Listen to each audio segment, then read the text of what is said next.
কিছুদিন আগ পর্যন্ত বাংলাদেশের পারফরমেন্স খুব একটা ভালো ছিল না। শ্রীলঙ্কার সাথে টেস্ট ম্যাচে বাংলাদেশ ভালোই পারফরমেন্স করছে, এটা বলা যায়। বাংলাদেশ একটা দারুণ কামব্যাক করছে, এটা ভেবেই ভালো লাগতেছে, খুবই ভালো লাগতেছে।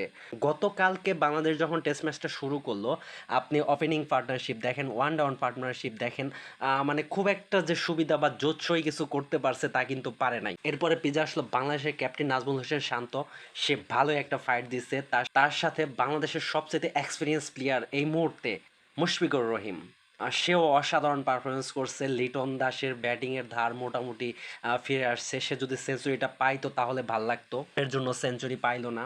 আর বাকিরা অ্যাজ ইউজাল বাংলাদেশের প্লেয়াররা যেরকম পারফরমেন্স করে ওই রকম পারফরমেন্সই। বাংলাদেশের ব্যাটসম্যানদের মধ্যে বাংলাদেশের ক্যাপ্টেন নাজমুল হোসেন শান্ত 148 রান করছে, মুশফিকুর রহিম 163 রান করছে, লিটন দাস 90 রান করে আউট গেছে। 10টা রানের জন্য বেচারা সেঞ্চুরি পায় নাই।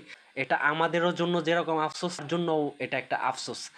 যা হোক, যা হবার ছিল তা হয়ে গেছে। এখন বাকি ম্যাচটা বাংলাদেশ যদি একটু ভালো মতন শেষ করতে পারে তাহলে এতটুক নিশ্চিত বলা যায় যে বাংলাদেশ অন্তত ম্যাচটার মধ্যে হারবে না। ড্র হইতে পারে কিন্তু এই ম্যাচটা হারবে না বাংলাদেশ, এতটুক নিশ্চিত।